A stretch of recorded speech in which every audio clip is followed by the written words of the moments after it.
नमस्कार, exam happy by Jharkhand channel में आपका स्वागत है। तो दोस्तों जुड़ चुका हूं मैं यहां पर आपके लिए जेटेट परीक्षा 2025-26 की तैयारी को लेकर के। तो आप सभी जेटेट का परीक्षा देने के लिए तैयार होंगे। जेटेट परीक्षा बहुत जल्द होने वाली है, तो आप सभी यहां पे क्लासेज के लिए अवश्य जुड़ेंगे। आपको बताते चले, जेटेट में तैयारी को लेकर के बहुत तरह से आपके मन में कौतूहल बना हुआ होगा कि किससे तैयारी करें, कहाँ से तैयारी करें। तो आपको बताते चले, जेटेट परीक्षा में यदि आपको परचम लहराना है तो आप झारखंड राज्य के अनुमोदित पाठ्यक्रम JCERT किताब को पढ़ना कभी भी नहीं भूलेंगे। बाहर का प्रैक्टिस सेट लेकर के यदि आप पढ़ रहे हैं तो वो आपके साथ धोखा हो रहा है, ठीक है। तो आप JCERT जैक का किताब ले लीजिए, जो कि आपको झारखंड राज्य के सरकारी विद्यालयों में मिलते हैं।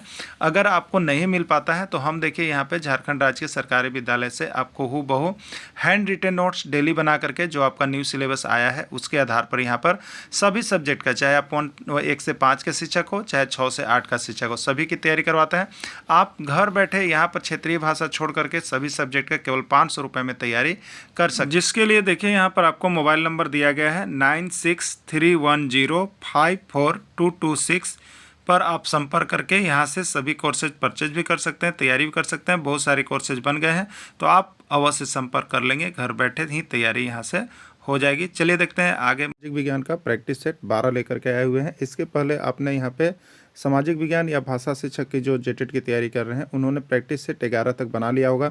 सभी प्रैक्टिस सेट में आपके सबसे अच्छे और मज़ेदार क्वेश्चंस हैं जो आपके हर एग्जाम में आते हैं, और उसके साथ साथ आपका JCERT जैक की किताब का है जो आपका यहाँ पर 6 to 10 तक का कवरेज कर रहा है और न्यू सिलेबस के आधार पर भी है। इसलिए आप सभी को इसका प्रैक्टिस सेट अवश्य बनाइएगा। बीच बीच में आपके सारे प्रश्न में कुछ न कुछ ऐसे ट्रिक्स दिए गए हैं जो कि आपको यहाँ पर सामाजिक विज्ञान में याद करने में समस्या होता है, उसका निराकरण भी किया गया है। इसलिए आप सभी अवश्य जुड़े और JCERT जैक की किताब से पढ़ने के लिए यहाँ से सारा PDF वीडियो लेकर के क्लासेज अवश्य ज्वाइन कर लेंगे, ठीक है। चलिए, पहला प्रश्न है, झारखंड में कितने प्रकार की जनजाति है? 30, 32, 34 या 36, ठीक है। झारखंड में कितने प्रकार की जनजाति हैं? प्रश्न ये झारखंड के एग्जाम में पूछ दिया गया है, ठीक है। तो झारखंड में जो जनजातियों का प्रकार है अभी तो ऑथेंटिक, वो आपका 32 टिक करना है, ठीक है। झारखंड में कितने प्रकार की जनजाति हैं? 32 प्रकार की जनजाति हैं। सबसे प्राचीन जनजाति का नाम है, सबसे प्राचीन जनजाति का नाम है, आपको बताना है असुर है, कोरवा है, बिरजिया है या कोई नहीं है, ठीक है। झारखंड में 32 प्रकार की जनजातियां हैं। सबसे पहला चीज़ हो गया, प्रश्न है कि कितने प्रकार की, तो 32, और उसमें सबसे अगर प्राचीन जनजाति का नाम लीजिएगा तो वो आपका है असुर, ठीक है। सबसे प्राचीन जनजाति कौन था झारखंड में? असुर था। राइट आंसर असुर हो जाएगा। जनसंख्या की दृष्टि से जनजाति को पहला स्थान प्राप्त है। जनसंख्या की दृष्टि से किस जनजाति को पहला स्थान प्राप्त है? प्रश्न ये आपका जेटेट में भी पूछा गया था, ठीक है। याद रखिएगा, जनसंख्या की दृष्टि से जनजाति यानी जनजातियां तो 32 प्रकार की है, लेकिन झारखंड में सबसे अधिक जनसंख्या किस जनजाति का है, ये प्रश्न आता है। उसके बाद दूसरे स्थान पर किसका है और तीसरे स्थान पर किसका है, ये तीनों प्रश्न आपको बार बार झारखंड के एग्जाम में पूछा जाता है, ठीक है। पहला कौन है, दूसरा कौन है और तीसरा कौन है। इसके लिए देखिए आपको यहाँ पे याद कर लीजिएगा, बहुत सारा नारा आप लोग लगाते हैं ना, बहुत सारा नारा लगाते हैं। तो उसी नारा में एक नारा का नाम याद होगा, सम हो। नारा का नाम क्या याद रखना है? सम हो। ये सम हो से आपको क्या याद होगा? झारखंड में जो जनजातियां हैं उसकी जनसंख्या का क्रम याद हो जाएगा कि किसका जनसंख्या सबसे ज़्यादा है, फिर दूसरा स्थान पर कौन है, फिर तीसरा स्थान पर कौन है, ठीक है। तो नारा का नाम आप याद कर लिए होंगे ना, क्या याद करना है? सम हो, ठीक है, सम हो।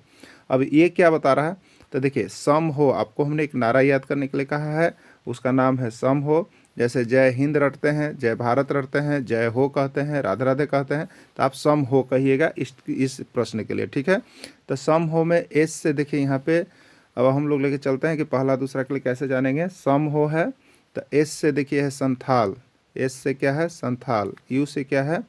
उरांव, यू से क्या है? उरांव। एम से क्या है? मुंडा, एम से क्या है? मुंडा। और हो से क्या हो? ये सभी जनजाति हैं, संथाल भी जनजाति है, उरांव भी जनजाति है, मुंडा भी जनजाति है और हो भी जनजाति है, ठीक है। तो ये पहले सबसे पहले कौन आया? संथाल आया। दूसरा नंबर पर कौन आया? उरांव आया। तीसरा स्थान पर कौन आया? मुंडा आया। चौथा स्थान पर कौन आया? हो आया। कन्फर्म हो गया ना।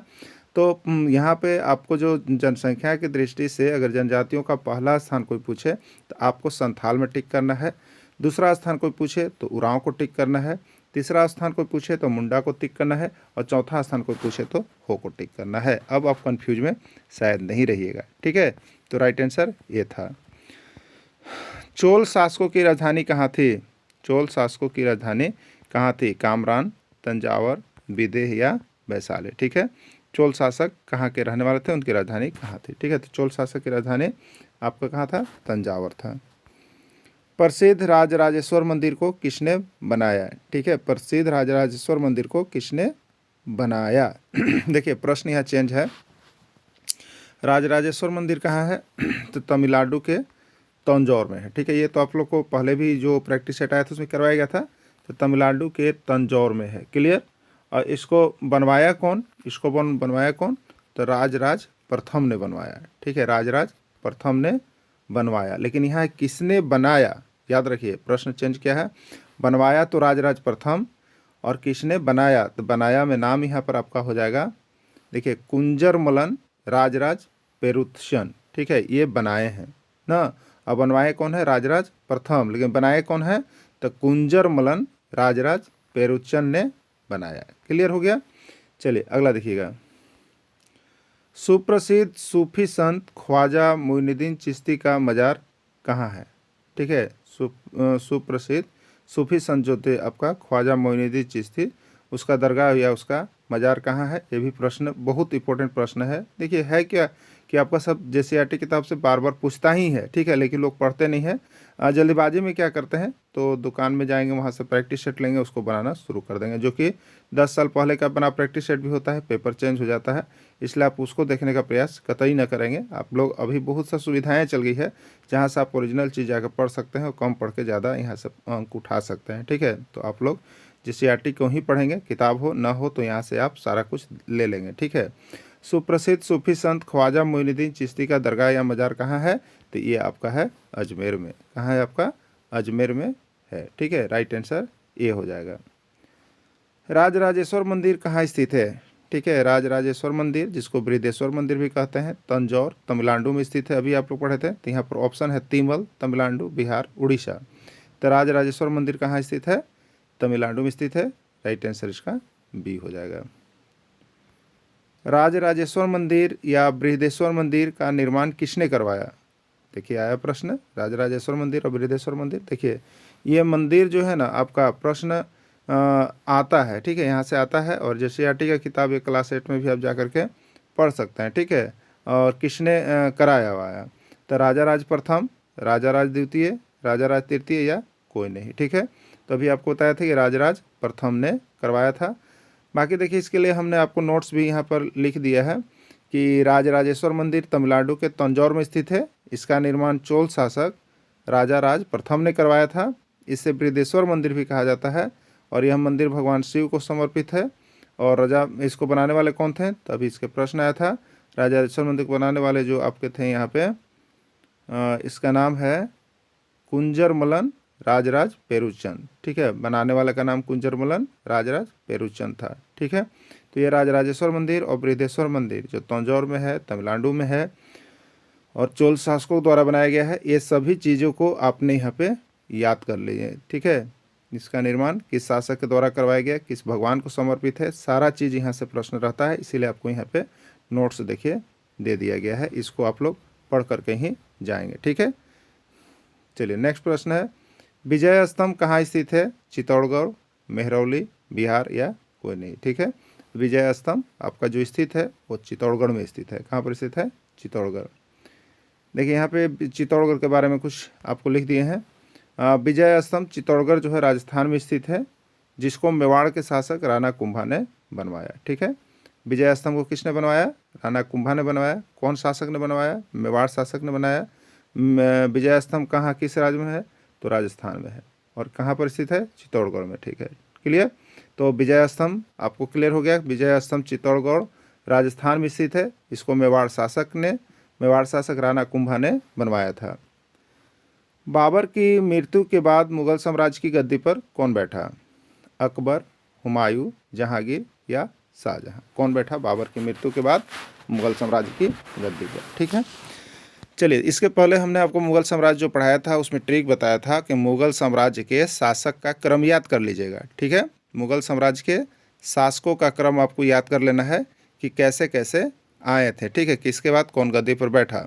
तो उसके लिए देखिए हम आपको बताए थे कि याद करने के लिए कि भाजपा की रैली, क्या बताए थे, भाजपा की रैली को याद रखिएगा। तो रैली में जाते हम लोग क्या कहते हैं, चल आज भाजपा के रोड शो हो, कहते हैं ना, भाजपा के रोड शो हो, तो वही भाजपा के शो याद रख लेना है, ठीक है, भाजपा का शो। तो भाजपा के क्या लिखेंगे इसके लिए, तो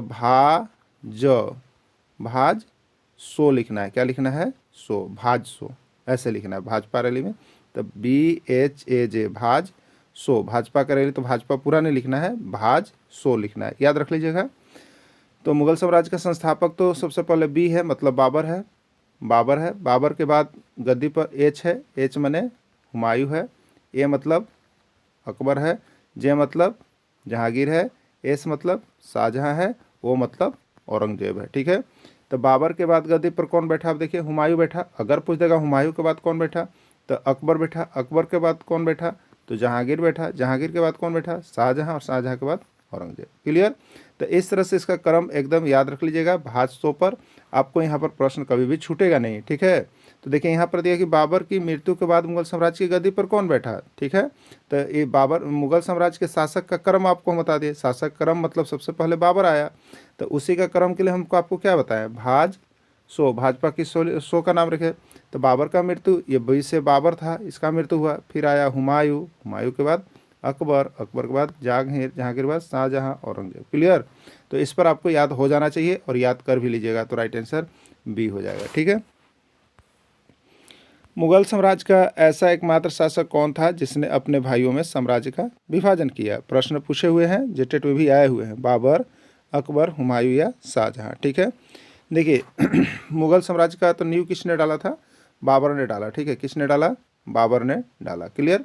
अब बाबर ने क्या किया, तो यहाँ पर जो आपको जो बाबर आपका था, तो ये जो दिल्ली सल्तनत होगा, ठीक है, बाबर और मोहम्मद गौरी, ठीक है, मोहम्मद और लोदी के बीच पानीपत का प्रथम युद्ध हुआ 1526 में। और 1526 प्रथम युद्ध के बाद क्या हुआ, बाबर विजयी हुआ, उसने मुगल साम्राज्य का नींव डाल दिया, दिल्ली सल्तनत की समाप्ति हुई थी। अब क्या हुआ, तो बाबर ने लगातार 4 युद्ध किए। बाबर ने लगातार कितने युद्ध किए, 4 युद्ध किए, जिसका ट्रिक भी आपको हम बताए थे। क्या बताए थे, आपको याद होगा शायद। बाबर ने 4 युद्ध किए, तो उसका ट्रिक का नाम था पान खा चल घर बाबर, यही था। तो पानीपत का युद्ध, खानवा का युद्ध, चौथ से चंदेरी का युद्ध, घर से घाघरा का युद्ध, बाबर मतलब बाबर के द्वारा किया गया युद्ध। 4 युद्ध, चारों युद्ध में ये क्या हुआ था, विजयी हुआ था, किसी युद्ध में हार नहीं माना, ठीक है। लेकिन इसके बाद जस्ट अपोजिट, जब इसके बाद जो शासक बना हुमायूं, हुमायूं क्या हुआ, तो हुमायूं के बारे में कहा जाता है कि हुमायूं एक ऐसा शासक था जो लगातार लड़खड़ाता रहा। क्या हुआ, लड़खड़ाता हुआ और लड़खड़ाते हुए ही मर गया था, ठीक है। ये लगातार युद्ध हारते रहा और इसमें लड़खड़ाते हुए ही मर गया था, इसके बारे में कहा जाता है। तो इसका कारण था कि ये जो था बहुत दयालु था, ठीक है। हुमायूं जो शासक था ये दयालु था, और इसका मुख्य कारण था इन्होंने अपने भाइयों हुमायूं, इंदाल, अस्करी के बीच, यहाँ पर 4 भागों सभी के बीच जो अपना साम्राज्य था उसका बंटवारा कर दिया था। मुगल साम्राज्य का एक ऐसा ही दयालु हुमायूं ही ऐसा शासक हुआ जिसने अपने भाइयों के बीच साम्राज्य का विभाजन किया था, बाकी किसी ने ऐसा नहीं किया था। तो ये हुमायूं का नाम इसमें आता है, ठीक है। बहुत बार प्रश्न पूछा गया है, आप लोग इसको याद रखिएगा। हुमायूं को असफलता का सबसे बड़ा कारण क्या था, हुमायूं अकेले पड़ गया था, और उसकी असफलता का सबसे बड़ा कारण क्या था, हर बार ये असफल रहा लगभग जगह पर। तो भाइयों के बीच साम्राज्य का बंटवारा, निकाय का शामिल करना, संपत्ति को हड़पना, कोई नहीं, ठीक है। तो हुमायूं की असफलता का सबसे बड़ा कारण जो माना जाता है वो अपने भाइयों के बीच साम्राज्य का बंटवारा करना इसकी असफलता का सबसे बड़ा कारण माना जाता है। कुतुब मीनार का निर्माण कार्य किसने प्रारंभ किया, इल्तुतमिश, बलबल, कुतुबुद्दीन ऐबक या कोई नहीं, ठीक है। कुतुब मीनार का निर्माण कार्य जो प्रारंभ के पूछा जाता है तो उसमें नाम आएगा आपका कुतुबुद्दीन ऐबक ने निर्माण कार्य का प्रारंभ किया, लेकिन यह पूरा नहीं कर पाया और चौगान या पोलो खेलते वक्त ये घोड़े से गिरकर इसकी मृत्यु हो जाती है। ये भी पूछा जाता है कौन ऐसा शासक हुआ जो चौगान या पोलो खेलते वक्त घोड़े से गिरकर उसकी मृत्यु हो जाती है, तो उसका नाम आता है देखिए कुतुबुद्दीन ऐबक का, ठीक है। इसका नाम आएगा कुतुबुद्दीन ऐबक का। चलिए देखिए नीचे प्रश्न आ भी गया कि चौगान या पोलो खेलते समय घोड़े से गिरकर किस शासक की मृत्यु हो गई, इल्तुतमिश, कुतुबुद्दीन ऐबक, बलबल या कोई नहीं, ठीक है। तो चौगान या पोलो खेलते समय घोड़े से गिरकर किस शासक की मृत्यु हो गई थी, कुतुबुद्दीन ऐबक की मृत्यु हो गई थी। ठीक है, देखिए यहाँ पे नोट के रूप में आपको दे दिया गया है। 1210 ईस्वी में चौगान या पोलो खेलते समय घोड़े से गिरकर कुतुबुद्दीन ऐबक की मृत्यु हो जाती है। ठीक है, लाख बख्श के नाम से किसको जाना जाता है? ये भी प्रश्न आपको जेटेट में आया था कि लाख बख्श के नाम से किसको जाना जाता है? कुतुबुद्दीन ऐबक को, बलबन को, इल्तुतमिश को, या कोई नहीं। ठीक है, लाख बख्श का मतलब देखिए होता है क्या? लाखों का दान देने वाला, लाखों का दान देने वाला व्यक्ति को लाख बख्श के नाम से जाना जाता है। ठीक है, या लाख शख्स के नाम से जाना जाता है। ठीक है, तो ये कुतुबुद्दीन ऐबक था। राइट आंसर इसका ये है। क्लियर? चलिए, महात्मा बुद्ध के पूर्व जन्म की कहानियों का संकलन किस नाम से जाना जाता है? ठीक है, महात्मा बुद्ध के पूर्व जन्म की कहानियों का संकलन किस नाम से जाना जाता है? त्रिपिटक, बौद्ध पिटक, जातक, या कोई नहीं। ठीक है, राइट आंसर है सी, जातक। बुद्ध की जीवनी लिखी हुई है हर्षचरित्र में, रामायण, बुद्ध चरित्र, कोई नहीं। ठीक है, राइट आंसर इसका सी हो जाएगा। बुद्ध चरित्र में बुद्ध की जीवनी लिखा हुआ है। बुद्ध चरित्र किसने लिखा? चाणक्य, वाल्मीकि, अश्वघोष, या कोई नहीं। ठीक है, तो बुद्ध चरित्र किसके द्वारा लिखा गया है? आपको अश्वघोष के द्वारा लिखा गया है। जैन साहित्य को कहा जाता है आगम, निगम, अश्व, या जातक। ठीक है, तो जैन साहित्य को जो कहा जाता है उसका नाम है आगम। ठीक है, जैन साहित्य को आगम के नाम से जाना जाता है। हर्षवर्धन को किसने पराजित किया? हर्षवर्धन को किसने पराजित किया? ठीक है, हर्षवर्धन को किसने पराजित किया? चंद्रगुप्त प्रथम, अशोक, पुलकेशिन द्वितीय, या कोई नहीं। ठीक है, तो हर्षवर्धन को जो पराजित किया उसका नाम है पुलकेशिन द्वितीय। ठीक है, पुलकेशिन द्वितीय ने हर्षवर्धन को पराजित किया था। राइट आंसर पुलकेशिन का द्वितीय हो जाएगा। पल्लव वंश का संस्थापक कौन था? हरिसेन, सिंह विष्णु, नरसिंह प्रथम, कोई नहीं। ठीक है, पल्लव वंश का संस्थापक सिंह विष्णु थे। ठीक है, पल्लव वंश का संस्थापक सिंह विष्णु थे। पल्लव की राजधानी कहाँ थी? पल्लव की राजधानी कहाँ थी? कश्मीर, चिलकारम, कांचीपुरम, या गोपुरम। ठीक है, तो पल्लव जो थे वो कांचीपुरम में रहते थे, उनकी राजधानी कांचीपुरम बनाई गई थी। कांचीपुरम वर्तमान में किसके लिए प्रसिद्ध है?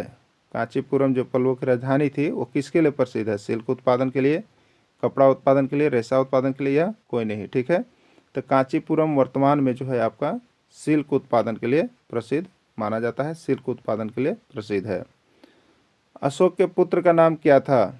महेंद्र, हरिंदर, वीरेंद्र, या सभी। ठीक है, तो अशोक के पुत्र का नाम महेंद्र था। ठीक है, अशोक क्या था? यहाँ पर कले के युद्ध के बाद उन्होंने युद्ध नहीं करने का ठाना था। ठीक है, युद्ध नहीं करने का ठाना, और उसके बाद कौन सा धर्म अपना लिया था? आप सभी को पता है, तो अशोक ने बौद्ध धर्म को अपना लिया। किस धर्म को अपना लिया? बौद्ध धर्म को अपना लिया। बौद्ध धर्म को अपना लिया तो बौद्ध धर्म का प्रचार सबसे ज़्यादा किया, और समाज में, पूरे देश में ख्याति फैलाने में अशोक का बहुत बड़ा हाथ है, बौद्ध धर्म हुआ। ठीक है, बौद्ध धर्म का प्रचार करने में। तो इसी बौद्ध धर्म के प्रचार करने के क्रम में उसने बौद्ध धर्म का इतना प्रचार किया कि अपने पुत्र और पुत्री को भी बौद्ध धर्म का प्रचार करने के लिए दूसरे दूसरे देश में भेजने लगे। तो विभिन्न देशों में बौद्ध धर्म का प्रचार हुआ। उसी क्रम में अशोक का पुत्र महेंद्र जो था वो भी बौद्ध धर्म का प्रचार करने के लिए गया था। ठीक है, तो अशोक के पुत्र का नाम महेंद्र है। और यहाँ पे अगला प्रश्न आ गया कि अशोक के पुत्री का नाम क्या था? ठीक है, अशोक के पुत्री का नाम क्या था? संघ, संघमित्रा, अमरावती, या प्रियदर्शी। ठीक है, तो देखिए अशोक के पुत्र का नाम महेंद्र हो गया, और पुत्री का नाम था संघमित्रा। क्या था पुत्री का नाम? संघमित्रा। ये दोनों प्रचार करने गए बौद्ध धर्म का। ठीक है, कहाँ पर अशोक ने भेजा इनको? श्रीलंका। कहाँ पर भेजा? श्रीलंका। तो बौद्ध धर्म का प्रचार करने के लिए कहाँ गए? श्रीलंका में गए। क्लियर? तो राइट आंसर इसका श्रीलंका हो जाएगा। अब पुत्री का नाम संघमित्रा हो जाएगा। ठीक है, अगला प्रश्न है अशोक के पुत्र एवं पुत्री बौद्ध धर्म के प्रचार के लिए कहाँ गए? देखिए प्रश्न ये भी आ गया है, अशोक के पुत्र एवं पुत्री बौद्ध धर्म के प्रचार के लिए कहाँ गए? पाकिस्तान, अफगानिस्तान, श्रीलंका, या कहीं नहीं। ठीक है, तो अभी आपको बताएं अशोक के पुत्र महेंद्र और पुत्री संघमित्रा दोनों को प्रचार करने के लिए कहाँ भेजा था अशोक? श्रीलंका। श्रीलंका किस में है? सी में है। राइट आंसर इसका सी हो जाएगा। अशोक के उत्तरापंथ प्रांत की राजधानी कहाँ थी? अशोक के उत्तरापंथ प्रांत की राजधानी ये तक्षशिला, उज्जैनी, तोसली, या सुवर्णगिरी। ठीक है, तो राइट आंसर ए तक्षशिला थी। ठीक है, अशोक के कलिंग प्रांत की राजधानी कहाँ थी? तक्षशिला, उज्जैनी, तोसली, या सुवर्णगिरी। ठीक है, तो अशोक का जो कलिंग प्रांत था उसका राजधानी आपको तोसली था। कहाँ पे था? तोसली था। राइट आंसर इसका सी है। बुध के जन्म का प्रतीक है कमल एवं साढ़, घोड़ा, पीपल, स्तूप। ठीक है, बुध के जन्म का प्रतीक क्या है? तो बुध के जन्म का प्रतीक कमल एवं साढ़ है। देखिए, इसको एक तरीक़ा से आप याद कर सकते हैं, अगर आप लोग चाहते हैं तो याद कर सकते हैं। ये प्रश्न आता है कभी कभी, इसके लिए हमने यहाँ पर एक ट्रिक बनाया है आपको। जन्मे कमलेश, ठीक है, जन्मे कमलेश त्यागे घोड़ा। ठीक है, जन्मे कमलेश और त्यागे घोड़ा। बुध निर्वाण पद चिन्ह, निर्वाण पद चिन्ह, मृत्यु स्तूप और ज्ञाने पीपल, ज्ञाने पीपल। ठीक है, यानी बुध के, देखिए यहाँ बुध हमने लिख लिया, मतलब ये बुध से जुड़ा हुआ है। जन्मे कमलेश त्यागे घोड़ा, बुध निर्वाण पद चिन्ह। ठीक है, तो बुध से ये जुड़ा हुआ जीव नहीं है, यहाँ पर बुध हमने इसलिए इंडिकेट किया है। तो बुध के जन्म मतलब जन्म का प्रतीक क्या होगा? तो कमलेश, कमल से, कमलेश में कमल और स से साढ़, कमल एवं साढ़ जन्म का प्रतीक है। त्यागे घोड़ा, तो त्याग का प्रतीक क्या है? घोड़ा है। निर्वाण पद चिन्ह मतलब निर्वाण का प्रतीक क्या है? उनका पद चिन्ह है। मृत्यु स्तूपे मतलब मृत्यु का प्रतीक स्तूप है।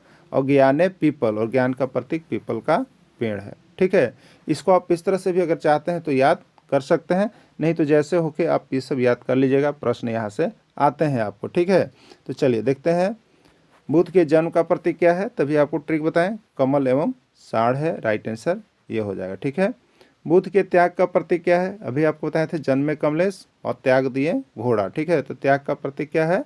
घोड़ा है, राइट आंसर सी हो जाएगा। बुध के ज्ञान का प्रतीक क्या है? ज्ञाने पीपल, ज्ञाने पीपल माने ज्ञान जो प्राप्त हुआ था पीपल पेड़ का हुआ था, तो उसका प्रतीक पीपल है, जो बौद्ध गया के लिए प्रसिद्ध है।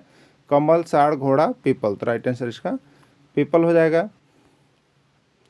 बुध के निर्वाण का प्रतीक है कमल, साढ़, पदचिन्ह, स्तूप। ठीक है, कमल किसका? जन्म का प्रतीक। साढ़ किसका? जन्म का प्रतीक। पद चिन्ह कीर्तक किसका? निर्वाण का प्रतीक। और स्तूप किसका? मृत्यु का प्रतीक, है ना। उसको देखिए लिख लिए तो आपको क्या हो गया? दिमाग में बन गया, बन गया ना। बुध के मृत्यु का प्रतीक क्या है? पद, स्तूप है। मृत्यु का प्रतीक क्या है?